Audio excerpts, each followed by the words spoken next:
तू दुर्गा में ऊसर আমি শিব রে তুই চোখে ভুল দেখি শিবকে ওষুধ দেখছিস। এটা আমাদের নবানের চালের গুঁড়ো।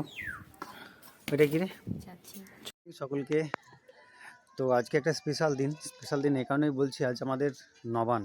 তো সকালবেলায় উঠে দেখছি যে বাড়ি ঘর একদম আলপনা টালপনা দিয়ে ঝেড়ে মুছে সুন্দর লাগছে সব। আর যেহেতু আজকে নবান তো রান্না বান্নার অনেক ব্যাপার আছে। তো সকাল সকাল উঠেছে, সকাল সকাল বলতে প্রায় কটা দিকে উঠেছি রে? 3টে, মানে ও ভোর 3টের সময় উঠে স্নান টান করে ঠাকুর পুজো সেরে ঘরে আলপনা টালপনা দিয়ে একদম রেডি। আর এখন চলছে রান্না, তোমার একটু দেখ। এই যে 3টের সময়, মানে ভোর 3টের সময় উঠে পুজো সেরে রান্না চলছে। এখানে চলছে বেগুন ভাজা। নবানের রান্না বুঝতে পারছো কত রকমের আইটেম, মূলো, করলা, আলু, পটল করে একদম বাঁধাকপি। ভোর 3টের সময় উঠে রান্না চলছে এখন। তারপর আমাদের কী সব নিয়ম টিয়ম আছে, যে বসু বাড়ানো হয়, তার ভাত রান্না হচ্ছে, ডাল রান্না হচ্ছে। এত ভোর উঠে স্নান করছিস? হ্যাঁ, আমি তো স্নান করবো এবার, একটু রোদ্র ঠান্ডা লাগছে আমাকে। 4টের সময় চান করেছে, 3টের সময় উঠে কাজটা সেরে 4টের দিকে চান করেছে। এই হচ্ছে আমাদের নবানের ফল কাটা। নবানের ফল কাটছে, আর কাটছে এই যে ম্যাডামের 10টা হাত, আমার 10টা হাতই বটে। ওই আকাশলে রান্না হচ্ছে, এখানে ফল কাটছে। আমাকে ফল কাটতে দিয়েছিল কিন্তু হাত কেটে গেলো, আমার দ্বারা এসব হয় না, তাই জন্য কাটছে। খেতেই তো পারবো, তুই করে দিবি না কে করে দেবে? তার জন্য তো নিয়ে আসা। আরে তাহলে একজন আকাশালা বসে থাকতো অন্য রান্নার দিকে, একজন এখানে থাকতে, আর তাহলে দুটো লাগবে, দোকানে একজন থাকবে, হবে না? আর এদিকে চলে এসছে দেখি মা বসু বাড়াচ্ছে। বসু বাড়ানো অর্থাৎ আমাদের একটা নিয়ম আছে যে বাড়ির বসমতি, বাড়ির যে আমাদের ভিটে মাটি, সেই বসমতিকে আমাদের নতুন চালের ভাত রান্না করে বা পায়েস রান্না করে সেগুলো দেওয়া হয়। তো মা এদিকে আমাদের বাড়ির উঠোনের বা বাড়ির রাস্তায় যেগুলো সুন্দর করে নিকিয়ে ঝরঝরা করার পর, পরিষ্কার পরিচ্ছন্ন করার পর সেগুলোতে মা বসু বাড়াচ্ছে। অনেক নিয়ম, কাদের কাদের আছে জানি না, তবে আমাদের এই নিয়মটা আছে। সে ছোটোবেলা থেকে দেখে আসছি যে মা এরকমভাবেই প্রত্যেক বছর বসু বাড়ায়। আজ আমাদের বাড়ির আশেপাশে প্রত্যেকটা বাড়ির সামনে, বাড়ির রাস্তাগুলো বলুন বা পাড়াগুলো এত সুন্দর, মানে সবাই গোবর দিয়ে নিকিয়ে ঝিটিয়ে সুন্দর করে রেখেছে। আর এত সুন্দর লাগছে, অন্য দিনের তুলনায় আজকে বাড়িগুলো যেন নতুন নতুন লাগছে। বাড়ির রাস্তাগুলো তাকে যেন ঘষে দেয়, ঘষে দাও মানে ধর এই মূল্যটা যেরকমভাবে ঘষছিস আমি তো ঘষে দিলাম।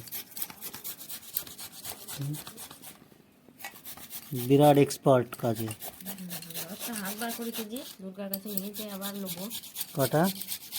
8টা নেবো। দুর্গার কটা হাত? 10টা হাত, আমার দুটো আছে যে। তাহলে 12টা হয়ে যাবে, তো দুটো কমাইতে হবে। তাহলে 8টা নেবো বললাম তো। 8টা ঠিক আছে। মা তোমার সাথে যোগাযোগ করতে দেবে নাকি? দেয় হাত দেবে, দেবে। পশু পালন করছি যে, এটা দেবে না? আমি শয়তান। হ্যাঁ, তো দুর্গা আমি ওষুধ, আমি শিব রে তুই চোখে ভুল দেখি শিবকে ওষুধ দেখছিস। দেখো বন্ধুরা সবাই, শিবকে অসুর বলছে। হ্যাঁ, তুই যদি দুর্গা হস, আমি শিব তো। তো আমাদের এখন নবান গোলা হচ্ছে, তার জন্য এই যেসব নবানের সরঞ্জাম। এটা আমাদের নবানের চালের গুঁড়ো। এটা কি রে? চাঁছি, বাড়ির তৈরি চাঁছি, গরুর দুধের বাড়ির তৈরি চাঁছি এটা। আর এখানে সব ফল কাটা আছে, সমস্ত রকম ফল, মূল্য, আদা টাদা দিয়ে একদম স্পেশাল দুধ। আর এই যে বানাচ্ছে, এখানে কি লেগে দেখি, ফল খেয়েছি নাকি রে? আচ্ছা,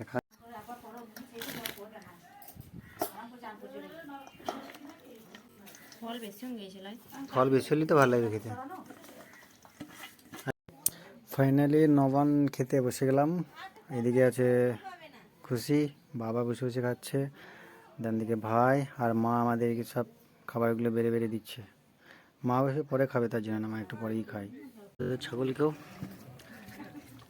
ভাত নবান খেয়েছে। এটা হচ্ছে ভম্বল, এই যে এই সব ভাত নবান। এটা হলো ভম্বলের মা, আর এই যে হলো ভম্বল। ভম্বল খাওয়ার ব্যস্ত, দেখছো তাকাইছে, খা খা। এখন খাওয়া হচ্ছে ভাত, মাছের ঝোল, মাছের টক, থাল, এই যে ব্যক্তি কারিগর কারিগর খেয়েছে ভাত। টাকা একবার হাই কর মাছটা দেখি। তরকারি ওই 14 রকমের ভাজা আর আর শাক ডাল বাঁধাকপি আর মাছের ফুলকপি আলু দিয়ে ঝোল আর আর টক মাছের এই দিয়ে একবারে টেস্টি আর পায়েস। ও কে রান্না করলো? আমি। তোমার ঠাকুমা সেই রান্না করে বললে হবে না, আমার বইয়ের তারিফ করতে হবে। যা রান্না করে কার উপর কীরকম করে জানি না, অবশ্য ভালো করে হয়তো, কিন্তু আমার বইয়ের রান্নার কোনো তুলনা হয় না। এই যে বাহ, কী বলবো।